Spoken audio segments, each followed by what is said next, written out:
Bonjour à toutes et à tous les amis, bienvenue pour cette nouvelle vidéo. Nous allons aujourd'hui faire un top 10. Ça va être une vidéo très subjective, hein. C'est pas une vidéo objective avec des paramètres, non. C'est une vidéo de mes choix, de mon choix personnel, de mon top 10. Donc ça va forcément diviser, on ne sera pas tous forcément d'accord. C'est d'ailleurs la raison pour laquelle je vous invite vous aussi à me donner tout de suite votre top 10 de vos meilleurs joueurs du Barça depuis le début de la saison. Pourquoi est-ce que je dis que c'est une vidéo subjective et non objective de base? Mais c'est surtout parce qu'on n'a pas la même sensibilité, le même rapport au football. Un joueur, parfois, peut vous donner beaucoup plus d'émotions qu'un autre. Donc, ouais, je vais essayer d'être le plus objectif possible dans ma subjectivité. Je sais pas si ça fait du sens ce que je dis là, mais vous voyez ce que je veux dire. C'est ceux qui ont compris en tout cas. Bref, les amis, sans plus tarder, on va partir avec le numéro 10 de cette liste, qui est pour moi Dani Olmo. En fait, ça n'a pas été facile, la vérité, de classer Dani Olmo dans ce top 10. Il aurait même pu sortir de ce top 10 parce qu'on va pas se mentir, il a été blessé pas mal de temps. C'est un joueur qui n'est pas tout le temps là, qui n'est pas tout le temps titulaire. C'est ça le problème. C'est le seul problème d'ailleurs avec lui. Néanmoins, pour moi, Dani Olmo a un impact très important dans la saison du Barça, déjà, malgré le fait qu'il n'ait pas été là tout le temps. Si vous vous rappelez bien, Dani Olmo, le jour de son premier match avec le Barça, c'est-à-dire contre le Rayo Vallecano à l'extérieur, depuis qu'il rentre sur cette deuxième période-là, il change le visage du Barça. Déjà, il permet au Barça de gagner ce match-là très compliqué. Mais derrière la suite de la saison du Barça, on ne sent plus le même Barça qui galère avant ses débuts avec le Barça. On sent un Barça qui est métamorphosé. Limite, on voyait un Barça avec et sans Dani Olmo. Et il a insufflé quelque chose de nouveau dans cette équipe-là. On voyait ses combinaisons avec Pedri, notamment contre Valladolid, où c'était violent ce qu'on voyait. Il s'est tout de suite mis dans le moule. Franchement, tu avais l'impression que c'est un joueur qui était là depuis toujours. Je me rappelle aussi de ce match contre Girone, là-bas, à l'extérieur. Franchement, Dani Olmo, c'est ce qu'on appelle instant impact. Il arrive tout de suite, il met tout le monde d'accord. C'est l'impact qu'il a eu à son arrivée. Donc forcément que ouais, Dani Olmo, je le mets dans ce top 10, même s'il est à la 10e place, encore une fois à cause de ses blessures et répétitions, à cause de ses absences, à cause du fait qu'il ne soit pas tout le temps là. Mais même là-dessus, il rentre lors du Classico en championnat au match aller. Le Barça gagne avec un score assez élevé. Et le contrôle qu'il t'amène lors du Classico où le Barça a un rouge aussi en finale de Supercoupe à 10 contre 11, il rentre là encore avec Pedri, il maîtrise, il calme le jeu. Pareil contre Séville récemment, la 10 contre 11, il rentre, il calme le jeu. Voilà, il a eu plein de moments de génie. Il a eu aussi un peu de déchets parfois. C'est son jeu qui est comme ça, mais c'est un génie. C'est un joueur qui a un flair de fou furieux. On parle beaucoup de la comparaison avec Fermín López. Moi, je pense que c'est des joueurs totalement différents. Je pense que ce sont deux numéros 10, mais avec des profils très différents. Là où Fermín est beaucoup plus, on va dire, violent, on va dire, devant le but, un mec qui va plutôt faire des appels, se retrouver là comme un numéro 9, faire des appels dans le dos des défenses pour aller marquer. Mais Dani Olmo, c'est un mec qui est beaucoup plus, on va dire, soyeux avec le ballon, un mec qui aime caresser le ballon, qui a des gestes techniques de fou, un flair de fou furieux, qui est calme avec le ballon, qui ne panique jamais, qui préfère avoir le ballon dans les pieds et créer plutôt que d'être à la réception de la fin des actions. Donc ce sont deux numéros 10 avec des profils encore une fois très différents, mais qui ont énormément de choses à apporter dans la saison du Barça. Donc je classe Dani Olmo à cette 10e place parce que je peux pas le mettre plus haut, encore une fois à cause de ses absences à répétition. Donc on verra la deuxième partie de saison. Là, il est revenu. S'il se blesse pas, il peut nous sortir une grosse partie de saison sur la fin. On avance avec la 9e personne de ce classement, c'est tout simplement Alejandro Balde. Alors c'est très simple. Si je ne tenais que la période qui part de janvier à maintenant, Alejandro Balde serait dans mon top 5 facile parce que depuis janvier 2025, il joue à un niveau stratosphérique, sauf que la saison ne débute pas en janvier. Alors, c'est pas pour dire qu'avant janvier, il était nul, mais avant janvier, il faisait une saison plus ou moins correcte parce que je me rappelle encore ici qu'il y avait beaucoup de personnes qui le critiquaient, qui disaient qu'il ne progressait pas. Et je vous disais dans mes débriefs, je vous disais dans les enseignements, il va falloir être patient. Alejandro Balde est un jeune joueur, ce n'est pas tout le monde qui progresse à la même vitesse. Ce n'est pas tout le monde qui aura la précocité de Lamine Yamal, des Koubarsi. C'est pas tout le monde qui a un niveau d'alien à 17-18 piges. Alejandro Balde, déjà à ses débuts, avec son numéro 28, il était incroyable lors de sa première saison. Et Puis derrière, il a eu une saison compliquée avec les blessures, mais aussi à cause du système de jeu. Et même lui, il stagnait beaucoup. Ça n'allait pas la saison dernière. Et là, depuis qu'il est revenu avec Flick cette saison, il a commencé petit à petit, crescendo, à progresser. Et puis là, en 2021, en termes de jeu, en termes de stats aussi, en termes de progression dans tous les aspects dans lesquels il avait des lacunes, notamment les centres, il s'est amélioré. Et même en défense, il est beaucoup plus concentré, il lit mieux le jeu, mais c'est surtout son jeu avec et sans ballon offensivement. C'est là-dessus qui m'a énormément épaté à titre personnel. Lorsque je le vois aujourd'hui, il ne demande pas le ballon juste pour faire une passe en retrait.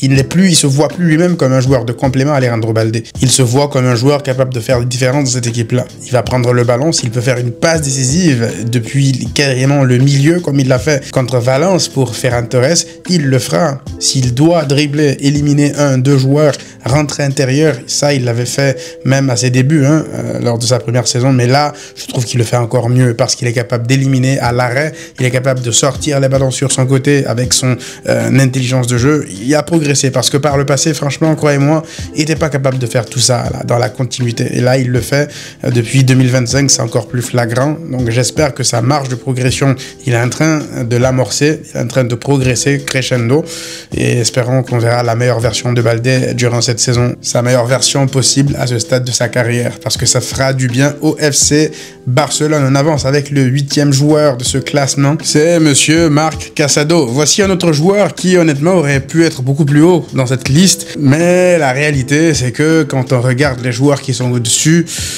honnêtement c'est très difficile de mettre Marc Casado beaucoup plus haut. Pourquoi je dis que c'est un joueur qui aurait pu être plus haut dans cette liste? C'est tout simplement parce que Casado est arrivé et il a réglé techniquement nos problèmes de 6. Alors au début de la saison, on comptait sur Marc Bernal qui s'est blessé et derrière on s'est dit que la saison va être compliquée parce que déjà de base t'avais même pas de 6, tu comptais sur un gamin de 17 piges comme Marc Bernal et lui il se blesse, qu'est-ce que ça va donner avec Casado? Puis derrière il arrive, il met tout le monde d'accord, au bout de 3, 4, 5 matchs, ça y est, il s'installe, il sort de gros matchs, surtout dans les grands matchs. Marc Casado contre le Bayern, il est incroyable, contre le Real Madrid dans le Classico, il est pareil, incroyable, et puis derrière il a quelques matchs ratés, notamment le match contre l'Atlético Madrid où il passe à côté pour moi, le match contre le Celta où il doit pas prendre un rouge, il prend un rouge stupide, mais voilà, quand on fait le bilan, on pèse le pour et le contre, franchement il fait un bon début de saison avec le Barça, un très bon début de saison avec le Barça, et puis c'est juste ces dernières semaines là, depuis que Frenkie est de retour, son match contre Alaves aussi face à un bloc bas qui est un peu mid, où il propose pas assez, c'est pas qu'il soit mauvais, c'est qu'il n'apporte pas plus, il n'apporte pas de grosses différences lorsqu'il faut provoquer, apporter quelque chose en plus. Lorsque tu joues face à de blocs bas,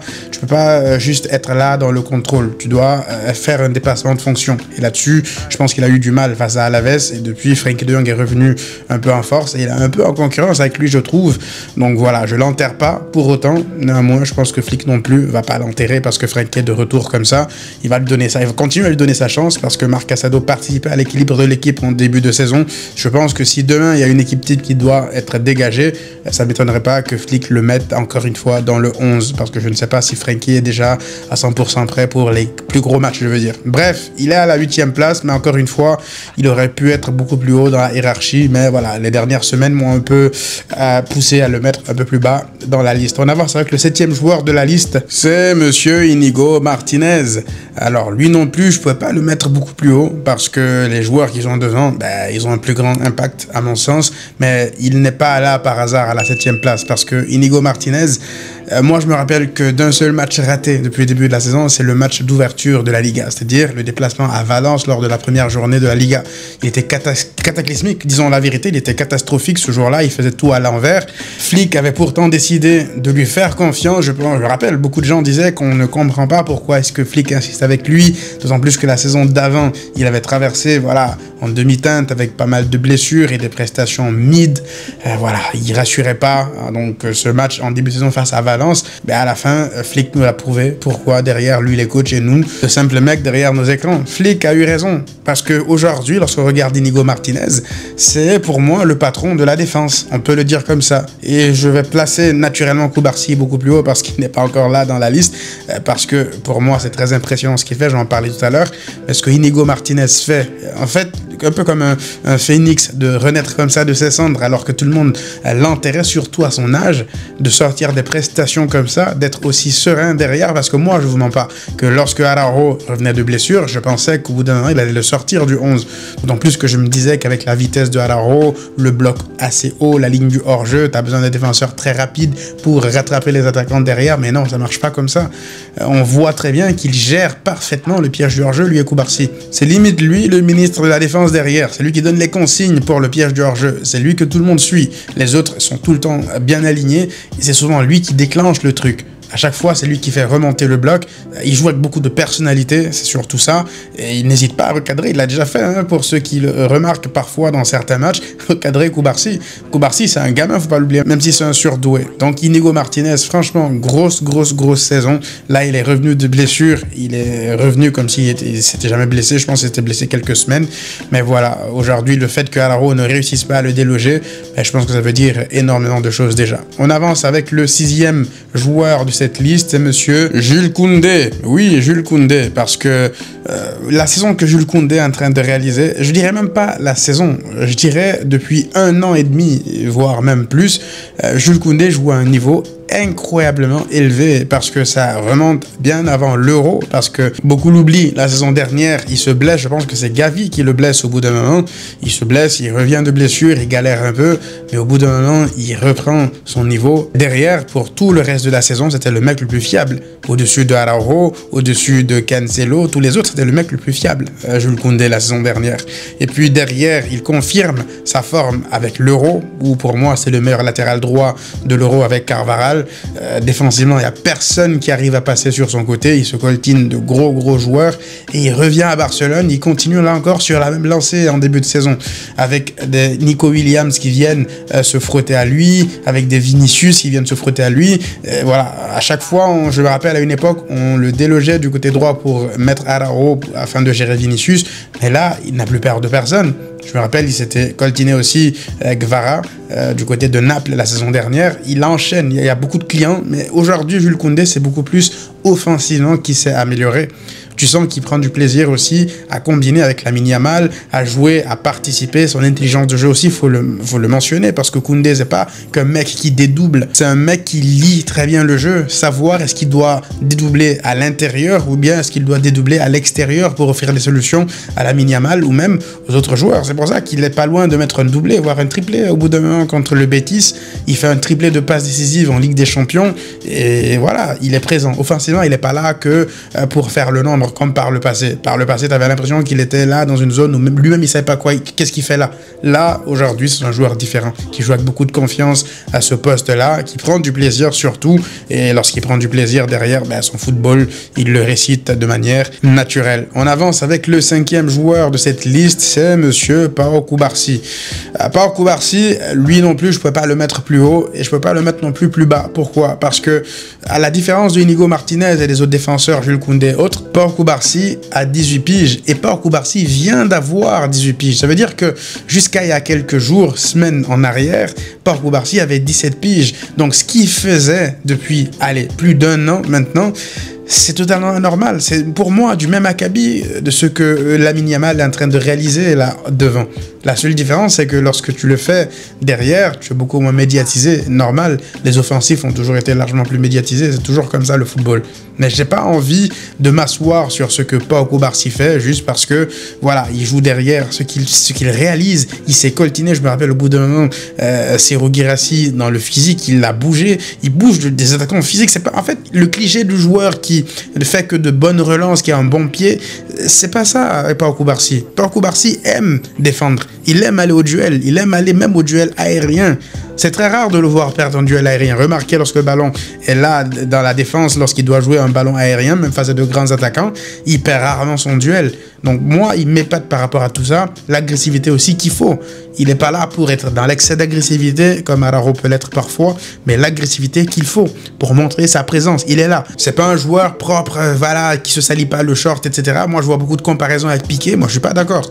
Moi, je trouve qu'il y a une grande différence entre Pau Cubarsí et Piqué. Alors, bien sûr, en termes de qualité de pied, il y a beaucoup de similitudes. Il y a aussi beaucoup de similitudes en termes de lecture du jeu, tout ça, pour intercepter les ballons. Mais là où je vois la plus grande différence, c'est au niveau de la défense pure. Genre, dans le 1 contre 1, Cubarsí, c'est limite un mélange entre Piqué et Puyol, en fait, Cubarsí. Il a du Puyol en lui parce que il y a qu'à regarder ses points de suture. À chaque fois, il se blesse au niveau du visage parce que justement, c'est le contraire d'un mec qui ne salit pas son short, Cubarsí. C'est un mec qui va au duel. C'est un mec qui va se salir, qui va se déboîter la mâchoire juste pour enlever un ballon. Ça, c'est Cubarsí. Donc, franchement, je ne pouvais pas le mettre plus bas. J'aurais même voulu le mettre plus haut parce que, à la différence de Lamine Yamal, Pau Cubarsí, il n'y a pas beaucoup de matchs durant cette saison où il passe à côté. Parce que lui, quand il passe à côté d'un match, ben, c'est derrière que le Barça le paye, cash. Lamine Yamal, il peut passer à côté d'un match. Ça l'a déjà fait hein, cette saison. Ça lui est déjà arrivé de passer à côté d'un, deux, trois matchs sans conséquence parce que les autres attaquants, ils sont au niveau. Mais lui, Pau Cubarsí, il peut pas se permettre de passer à côté d'un match, deux matchs, parce que sinon, derrière, tu te fais transpercer. Donc, va falloir saluer ce qu'il fait et ne pas le prendre pour acquis. Si Pau Cubarsí avait 27, 28 ans, il serait pas aussi haut dans cette liste. Peut-être qu'il serait 8e ou 9e, mais le fait qu'il ait 17 piges, 18 piges tout récemment, ben ouais, c'est pour l'une des grandes raisons pour lesquelles je le mets aussi haut, parce que ce qu'il fait à son âge, ce n'est pas normal. On avance avec le 4e joueur, le top 4 de cette liste, c'est tout simplement monsieur Robert Lewandowski. Je peux pas mettre Robert Lewandowski plus haut et pourtant ses buts ont une importance très grande, parce que Robert Lewandowski, il en est, je pense, à 31 buts cette saison. On parle d'un mec de 36 piges. De la même manière qu'on parle de l'âge des Cubarsí et des Lamine Yamal, de ce côté plus ou moins anormal, bah ouais, on peut aussi parler de l'anormalité concernant l'âge de Lewandowski au plus haut niveau. À 36 piges, ce qu'il fait, ce n'est pas normal. Mettre 31 buts à ce stade de la saison, un mec qui est là, quand même présent, la seule raison pour laquelle je ne peux pas le mettre non plus haut, ben, c'est parce qu'il y a beaucoup de matchs, malgré les buts, il y a beaucoup de matchs où dans le contenu, dans le jeu, il rate beaucoup de choses, il perd quand même beaucoup de ballons. Il y a pas mal de matchs où il vendange aussi, notamment les matchs où le Barça perd, contre l'Atlético Madrid, contre Leganés, même contre Las Palmas, il vendange chaque fois des 1v1. Mais à la fin de la journée, si on doit peser le pour et le contre sur la balance, je pense qu'il fait une saison globalement acceptable. Ce n'est pas le meilleur de la ligne de devant, de l'attaque. C'est la raison pour laquelle je ne peux pas le mettre plus haut. Et il y a même des meilleurs joueurs devant lui. Donc la 4e place, à mon sens, objectivement, subjectivement aussi, je pense que c'est la meilleure place pour Lewandowski. On avance avec le top 3 maintenant. Le 3e meilleur joueur du Barça à date cette saison, à mon sens. À partir de là, de toute façon, je sais qu'on va beaucoup se diviser sur ce top 3. Mais c'est moi, c'est mon avis, c'est subjectif, c'est encore une fois ma sensibilité au football. Ça ne veut pas dire que ce sont les meilleurs joueurs, mais ce sont les meilleurs joueurs à moi. Donc à partir de là, dites-moi vous aussi quel est votre top 3 dans les commentaires avant qu'on commence à s'attraper et à s'écharper. Mais voilà, je pars, moi, mon 3e meilleur joueur du Barça cette saison, même si ça parle de lui comme potentiel ballon d'or et tout, pour moi, ce n'est pas le meilleur joueur du Barça cette saison, c'est Rafinha. Il est à la 3e place, à ma 3e place. Pourquoi ? Parce que Rafinha, franchement, grosse saison. Personne ne l'attendait à ce niveau-là. Et oui, il a des moments très clutch.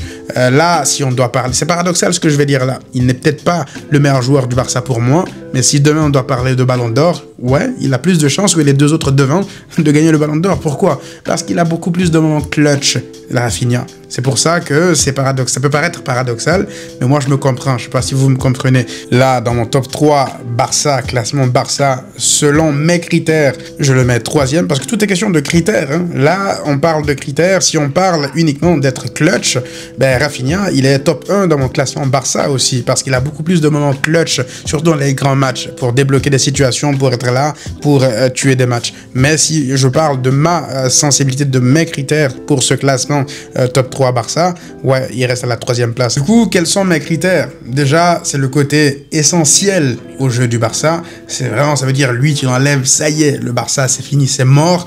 Et deuxième critère, c'est ma sensibilité, le football qui me parle. Aujourd'hui, moi, je regarde Rafinha, je regarde Pedri, je regarde Lamine Yamal. Je suis désolé, désolé, je paye ma place pour aller voir Pedri et Lamine Yamal avant de payer ma place pour aller voir Rafinha. Encore une fois, c'est une question de sensibilité, une question de préférence.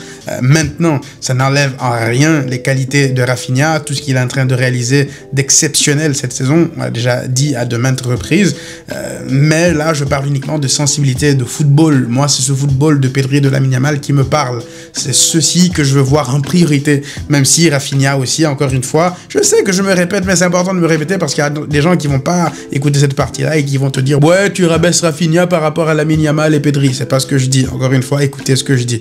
Bref, donc Rafinha, aujourd'hui, si je le prends en termes de joueur essentiel, ouais, c'est un joueur très important pour ce Barça-là. Franchement, je ne l'enlèverai pas dans le 11 si je dois marquer les premiers joueurs. Lui, Lamine Yamal et Pedri sont les premiers que je mets sur la feuille de match avec Koubarsi, notamment. Mais pour le reste, si je dois vraiment restreindre et me dire entre lui, Lamine et Pedri, il va passer légèrement en bas des deux autres. Maintenant, derrière, je l'ai dit, je le répète, Rafinha, quelle saison quand même il te sort. C'est limite un crime de ma part de le mettre là à la 3e place du Barça, des meilleurs joueurs du Barça cette saison. Il pourrait totalement postuler à la première place. Moi, dans les commentaires, hein, vous me direz, les gens qui le mettront meilleur joueur du Barça, moi je vous en voudrais pas, avec les arguments bien sûr qui vont avec, selon vos critères. Moi, si vous me dites que Rafinha c'est votre meilleur joueur du Barça, ben, je respecte totalement cet avis, je suis même d'accord avec vous. Mais là, encore une fois, je parle de mes préférences footballistiques, de mon amour par rapport au style de jeu, tout ça, tout ça. Donc ouais, j'ai déjà sorti une vidéo sur lui, je vais pas trop m'étaler, donc je vous invite à aller la voir si vous ne l'avez pas encore vue. Voilà, je parle vraiment de lui en détail. Mais pour cette vidéo-là, je m'arrête là, à finir donc à la 3e place.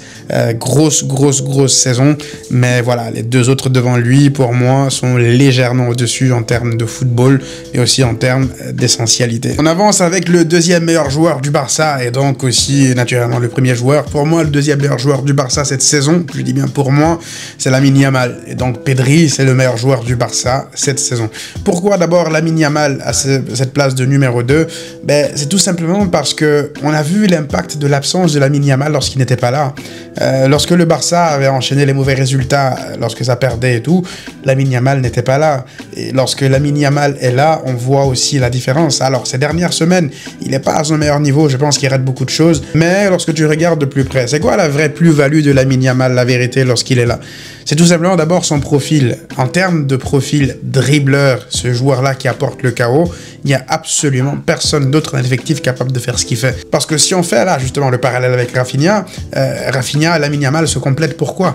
Parce que le profil de Lamine Yamal est un profil créateur, est un mec dribbleur, est un mec qui aime provoquer dans le 1 contre 1. Rafinha, sans Lamine Yamal, il aura peut-être un peu plus de mal. Alors que Lamine Yamal, sans Rafinha, il continuera toujours, je pense, à créer, à déstabiliser, à faire des différences balle au pied.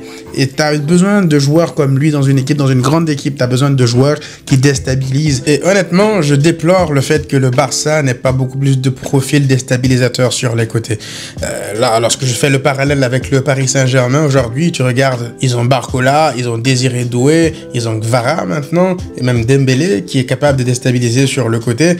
Le Barça, ça manque de joueurs capables de déstabiliser. Aujourd'hui, tu as quoi? Tu as Lamine Yamal et Alejandro Baldé, c'est tout. Aujourd'hui, c'est Alejandro Baldé, ce mec à gauche qui déstabilise.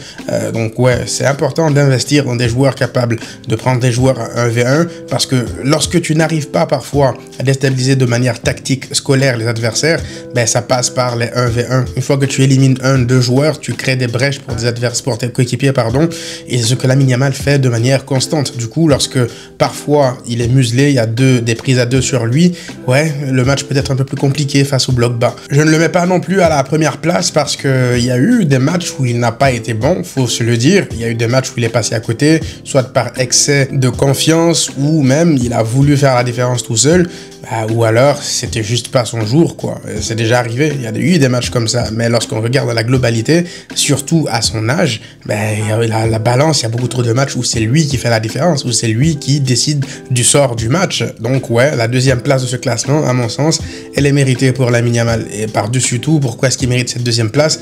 Ben, c'est la magie qu'il y a avec lui. Lamine Yamal, c'est un joueur magique qui peut te créer même dans un jour sans. Il est capable de te créer un geste venu d'ailleurs. Un flip-flap, un petit pont, une aile de pigeon, un dribble sorti de nulle part. Voilà, c'est Lamine Yamal. Donc pour des joueurs comme ça, encore une fois, je paye ma place tous les jours pour aller les regarder au stade. Et maintenant, le premier de cette liste, Pedri. Pedri. La vérité, je pense que Pedri mériterait limite une vidéo à lui tout seul où on se pose, on parle de lui vraiment à tête reposée, que sur lui, la vérité. Parce que Pedri, la saison qu'il est en train de sortir, déjà, pour moi, c'est la meilleure saison de sa carrière. Et Dieu sait que Pedri, lors de sa première saison avec le Barça, il est juste stratosphérique. À 16-17 piges, déjà, ce qu'il faisait, c'était anormal. Mais là, ce que Pedri est en train de réaliser sur la continuité depuis le début de la saison, avant qu'il ne se blesse, là aussi, il était allé à l'Euro, vous vous rappelez, avant qu'il commence à ses blessures à répétition, il avait sorti un Euro incroyable, où il avait été d'ailleurs meilleur jeune joueur de l'Euro. Pedri, là, ça y est, il a surpassé tous ces matchs-là, le niveau auquel il jouait durant ces matchs-là, il a surpassé ce niveau-là, il joue à un niveau d'alien. Et Pedri, pourquoi il est à cette première place? Ben, c'est parce que de tous les joueurs qu'on vient de citer dans cette liste, c'est le seul qui n'a eu absolument aucune baisse de régime à un moment ou à un autre dans la saison. Rafinha, il a eu arrêté des matchs par-ci par-là, Lamine Yamal, pareil, Lewandowski, j'en parle pas, tous les autres. Mais Pedri, il n'y a pas un seul match, je dis bien un seul match de Pedri cette saison où on se dit ça y est, Pedri, il est passé à côté. On peut se dire qu'il a été moins bon que d'habitude. C'est déjà arrivé. D'ailleurs, lorsque Flick l'a mis beaucoup plus haut parfois au poste de numéro 10, c'était pas franchement une réussite. Mais lui, en tant que Pedri, son niveau intrinsèque individuel, c'était pas comme s'il était catastrophique. C'est pas comme s'il passait à côté de ses matchs. Parce que même en 10, il faisait ce qu'il pouvait faire. C'est juste que pour l'équilibre de l'effectif, c'était mieux de le faire redescendre plus bas. Mais je vois pas un seul match où il passe à côté. Il joue à un niveau stratosphérique, match après match, après match, après match. C'est lui le contrôleur, c'est lui le déstabilisateur, c'est lui le pourvoyeur de passes parfois, même les passes décisives que ses coéquipiers picravent.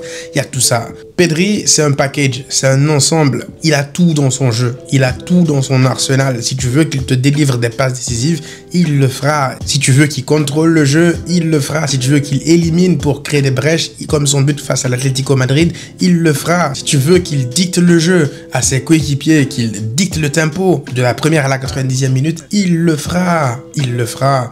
Pedri est beaucoup trop fort. C'est l'un des rares joueurs dans le monde du football capable d'avoir une performance XXL sans but, sans passe décisive. C'est pour ça que les statistiques avec Pedri, faut oublier. De toute façon, à chaque fois qu'il envoie des passes clés, des passes décisives, ses coéquipiers, il rate. Il est maudit, je sais pas. Mais c'est comme ça, c'est Pedri. Bref, en tout cas, c'était mon top 10, les amis, par rapport aux meilleurs joueurs du Barça cette saison pour moi. Encore une fois, c'est subjectif. Pedri qui soit numéro 1, c'est parce que c'est mon football, c'est parce que c'est ce qui me parle. Moi, je n'ai aucun problème à voir des gens mettre Lamine Yamal premier ou même Rafinha premier. Sauf que vous allez me le justifier en commentaire. Donc, j'ai hâte de lire vos commentaires, vos avis dessus. Ça ouvre le débat. C'est un classement subjectif, encore une fois. Je le répète pour la 59e fois, c'est important. Et j'attends donc vos avis en commentaire, les amis. Prenez tous soin de vous et à très vite.